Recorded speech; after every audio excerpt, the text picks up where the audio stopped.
Any idea what kinetics might mean? What's the prefix kina mean? Physics people, what's kina mean?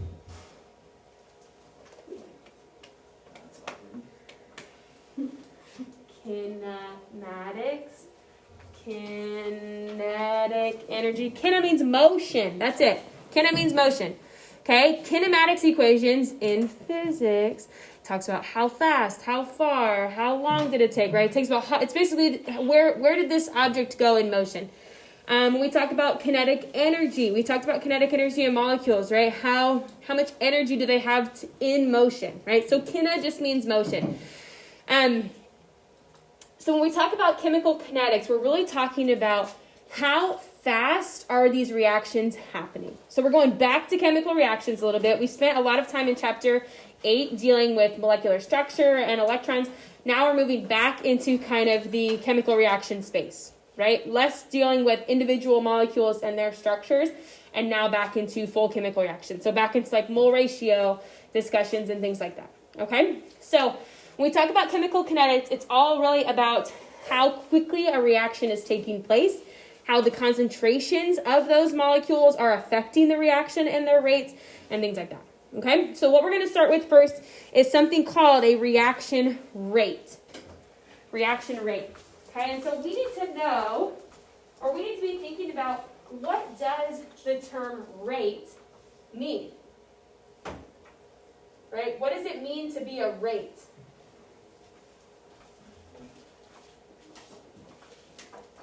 What does it mean to be a rate? Yeah, miles per hour is a rate. Any sort of velocity or acceleration is a rate. It's just how quickly we do something, right? That's what a rate is, how quickly something is done. And so reaction rate is the change in concentration of either a reactant or a product over a change in time. That's it, right? In order for something to be a rate, we're measuring it over time, right? It's per hour, per second, per minute, whatever it may be. Okay? And so when we look at a rate, we're going to take the concentration of A, some molecule A, minus the initial concentration of A over the change in time, right? What does delta mean? Change in, right? Or more specifically, what minus what? Final minus initial, okay? And so when we see this delta, we automatically know that that's final minus initial. When we see the brackets like this, that tells us we're dealing with the concentration of some compound, right? Concentration. Do you know what concentration is measured in? I have it right here. Moles per liter, or you might see it with a capital M for molar, right? Really early in the semester, last semester, we talked about concentration of like solutions, right? And we talked about molarity. Molarity was a capital M, and so that's measuring moles per liter. That's what concentration is. How many moles of my substance is there per liter? And so when we see that bracket, not parentheses, when we see the bracket with a compound inside, you know, NO2, that means we're talking about the concentration of that particular compound. And it'll usually measured in moles per liter or even a capital M. So maybe write that down as well, right? You might see it and it might say it has a concentration of 0.01 molar. Okay, same thing. Okay, A can either be a product or a reactant. We're going to start really, as we get into chapter 12, most of our reactions will be reactant dependent. So we're going to look at how do the reactants going in really affect the reaction, the products hopefully less and less, but they can be a product or a reactant there. Okay. All right, reaction rates can be either positive or they can be negative, right? The rate of a reaction can increase per compound or they can decrease per compound. Okay, so I want to talk through that just a little bit. So I want you to think about, as the reaction goes on, which concentration would be increasing? Which group of concentrations would be increasing? The reactant side or the product side? Which one of those would have usually an increase in concentration? Yeah, the products, right? Because that's what's being produced. So if we have a rate that has an increase, that would most likely be a product that we're talking about, right? If we put in something as a reactant, it's usually not going to make more of itself, right? It's going to make the product. And so if we see a reaction rate that is decreasing in concentration, that would most likely be the reactants, right? Does that part make sense for everybody? When we start a chemical reaction and we see something breaking down, that means we're decreasing the concentration of that substance because it's forming new products, which means those products are having an increase in concentration. Does that part make sense? Are we good with the term concentration? Do we know what that means? Okay. All right. However, when we deal with reaction rates, we're always going to define the reaction rate as a positive quantity. And so I'm going to show you what that looks like here in just a minute. But essentially, our rate, if we know that our rate is equal to the change in concentration of some compound A over the change in time, if my concentration is decreasing, that means my delta value would come out negative. Agreed? If my concentration was decreasing, that means my final would be less than my initial. So if we're talking about a reactant which is decreasing its concentration, we're going to add a negative out front to our reaction rate. Okay? So that only has to happen if it is decreasing. We're going to add a negative to our reaction rate so that our overall rate comes out positive.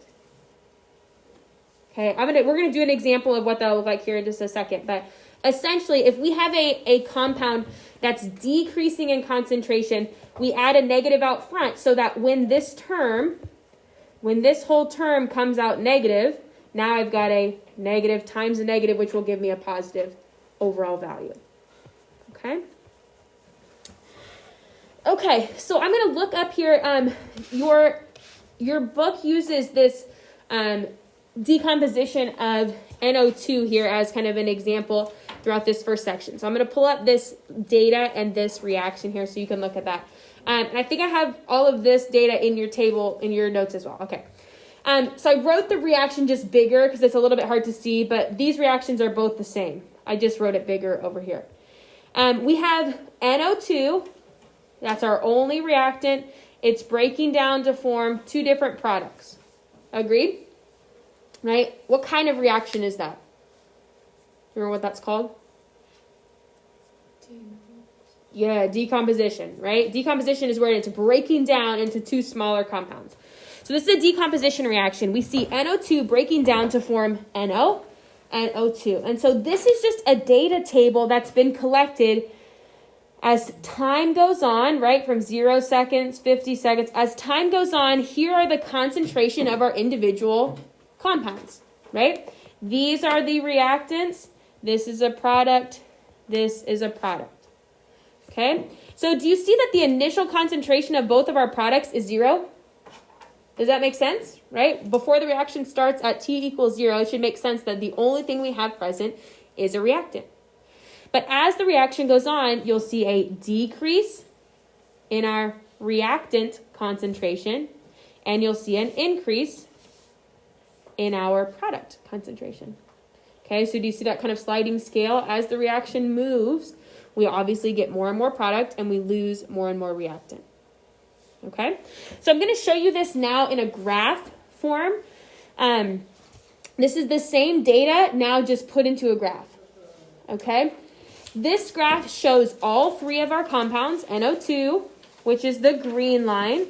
Okay, we could have guessed that, I think, which one of these was NO2, right? Because we know the concentration of NO2 is doing what? Decreasing. It's decreasing. And so the only line on there that's decreasing is that one. So that has to be NO2. Now, between blue and the red, I know they're labeled, but they're kind of hard to see on yours. Between blue and red, which one is which?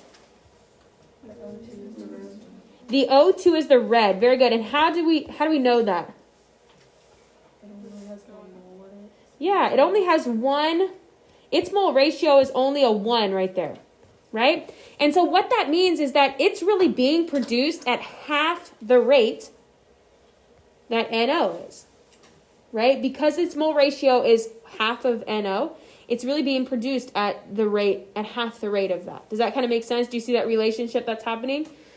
And so the blue then has to mean that this is my NO2 concentrations. We're seeing an increase in both of our products concentrations, and we're seeing a decrease in our reactant concentration.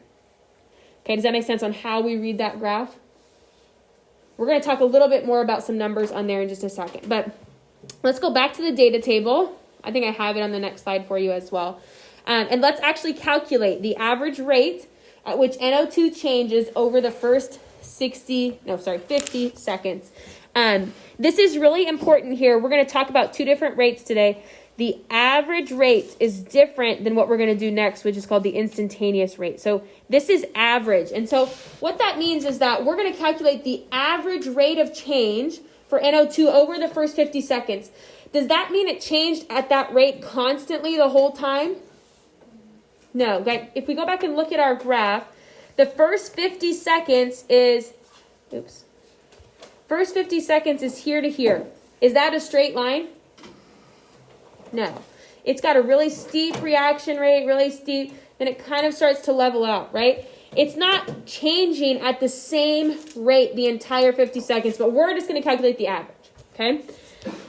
You can also see that in the data itself, right? If it goes from 0.1 to if it goes from 0.1 to 0.79, then to 0.65, 0.55, 0.48, 0.43, you see how its changes are kind of slowing down as the reaction goes on, right? That's really true. So let's calculate the rate of change for NO2. So we'll say rate equals, what do we have to add here? Because it's decreasing in concentration.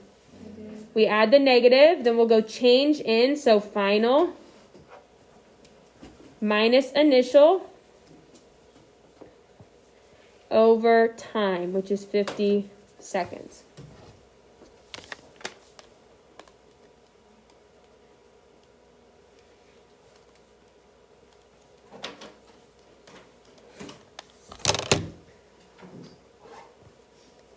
Okay.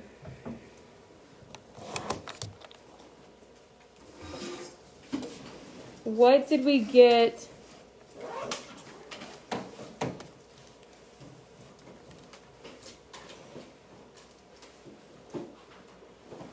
Wait, where did... Oh, that's the 0. Okay. And so with that value, I got a rate of 4.2 times 10 to the negative fifth. Is that what you guys had? Okay, so let's figure out now what are the units for that rate. Okay, we're going to have to start being a little bit better at what's called dimensional analysis, or analyzing the units in the problem itself to figure out what our units are going to be for our product. Okay, so if concentration, it's measured in moles per liter, which means my numerator is moles per liter, and I'm dividing by seconds. The units for my final answer have to be moles per liter times seconds, right? Because essentially what we have here is moles over liters, and it's multiplied by seconds right there, right? Do you see how that comes together? We're going to have to be able to identify the units based on how they work in our problem, okay? Questions with that? So this is the average rate of NO2 from 0 to 50 seconds. That's the average rate at which our concentration was changing. We know that that rate is decreasing, but like we said, our rates are always going to be given in a positive value. So we know that it was decreasing, but numerically it's not going to show that. Okay? Questions about how we calculated that? Okay, average rate, pretty simple. Now we're going to talk about something called instantaneous rate. And so what do you think the difference is between average rate and instantaneous rate? If average rate was over 50 seconds or 100 seconds, what do you think instantaneous rate means? Like individual time. Yeah, perfect. We're just looking at really small periods of time. So we said that the rates are not constant. We saw on our graph it was a curved line, which means that's not a constant rate. So when we look at instantaneous rate, we're going to take the value of the rate at just a particular time, so like at a 1 second interval. Okay? the way we calculate instantaneous rate is to find the slope of a line that is tangent to the curve at that particular point.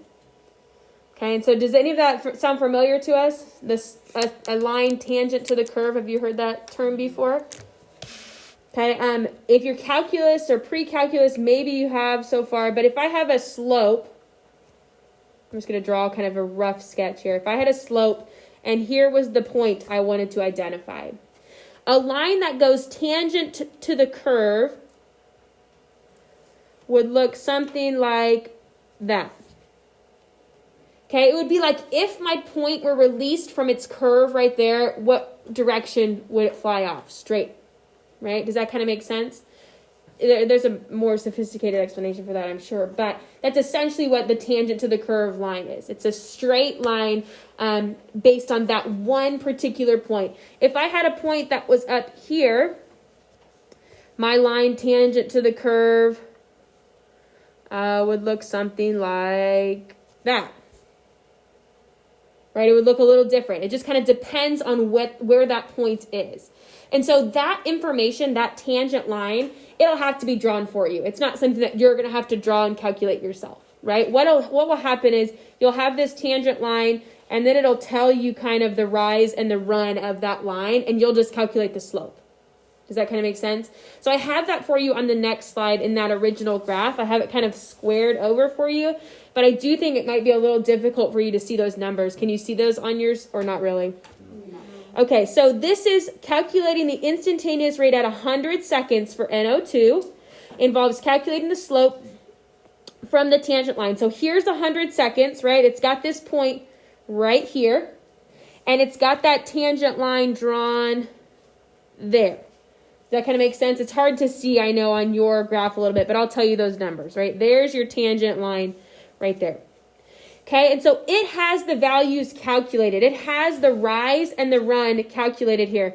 It says it's 0.0026 is our rise value, and our run value is 110 seconds. Does that kind of make sense? That information will be given to you. You won't have to calculate or draw that tangent line. That information will be given to you. So if you look over at the other, it's got it done for you on both of the other lines at a different point as well. But we'll look at those a little bit later. Okay, so if I wanted to find the instantaneous rate of NO2 at 100 seconds, all I'm going to do is find the slope of that red line, right? Rise over run, okay? Knowing that our rates are still going to be given in a positive value. So really the slope of this line is negative. We're going to make it positive because we know the rates have to come out as a positive value, okay? So you can add it in as negative 0.0026 over 110, or you could just leave the negatives off. Whatever you prefer is fine, right? I added this negative because our value here was really going downward, right? It was a negative run there. So that means our rate is going to come out to be 2.4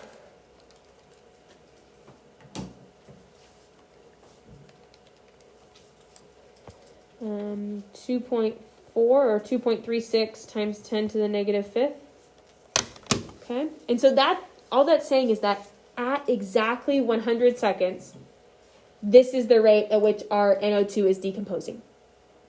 Right? At 102 seconds, it might be different. At 150 seconds, it's going to be different. But at that particular minute in time, or second in time, I should say, that's the rate at which it is decomposing. And so our units here, again, this is moles per liter, and this is seconds. So it would be moles over liters times seconds. Okay? Questions with that so far? Are we feeling okay? Okay. So let's move now into, we've looked at reaction rates from the reactants side, right? We've been focusing pretty exclusively on NO2, which was our single reactant in that. We can look at it with the product as well. It really doesn't change a whole lot. The only thing that's different is that you don't have to add that negative on the product side because it's having an increase in reaction rate. So it's going to come out positive anyway. Okay. when we look at things in the reactants and the product side, we're going to start taking into account the mole ratios between the products and the reactants and seeing what's the relationship between that product and the reactant. Okay? We need to see, is the mole ratio of our products and our reactants, is it the same? Is it different? Because those will affect how quickly our reaction is consumed and how quickly our product is produced. Okay? All right, in the reaction we've been looking at previously, NO2 and NO both have the same coefficient, right? They both have a coefficient of 2, which means that NO2 will break down at the same rate that NO will form. Right, does that kind of make sense? They will have the same rate. But what do you think the difference will be with O2? It will be like half as fast, right? It will form half as fast. Okay, so I want to look at this graph again. And I want you to notice here that on the graph, NO2, so the green, and NO, the blue, they have very similar graphs. What's the difference, though? Yeah, they're just inverted, right? One has a positive slope, one has a negative, but they have the same exact slope, right? They're forming and they're decomposing at the same rate. And so they have the same slope except just inverted. Okay, but what do you think the relationship is between NO, oh, yikes, and O2? Yeah. We think it's probably going to be about 1/2, but let's look at how we calculate that, right? Since O2 has a coefficient of 1, it will be produced at half the rate of NO. So let's calculate both of those at 250 seconds. And so I kind of squared those for you. They gave us the line tangent and the values there. So for NO, that value is 0.0006. And the run is 70. On O2, it is 0.0003, and the run is 70. So can you tell right away what the relationship between slope is going to be? Or the relationship between rate is going to be? Right? We can tell without calculating, really, that this is going to be 2 times bigger than that. Right? The rate at which NO is formed is twice as quickly as the O2's formation.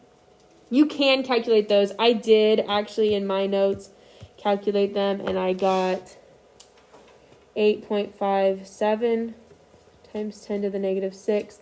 And I got 4.28 times 10 to the negative 6th, right? And so if I would just look at the relationship between those, if I divided those, I would get a 2, right? And it would show me that my rate of my NO formation is twice as much as the rate of my O2 formation. Okay? So we can look at those a little bit. So if we kind of summarize all of the data from this reaction, right? We've been looking at this reaction quite a bit. If we summarize this data, it can kind of give us some information about these rates. And so it tells us the rate of consumption of NO2, or the reaction rate equation would be here, is equal to the rate that NO is formed, but that equals twice the rate of the O2 production, right? Does that kind of make sense?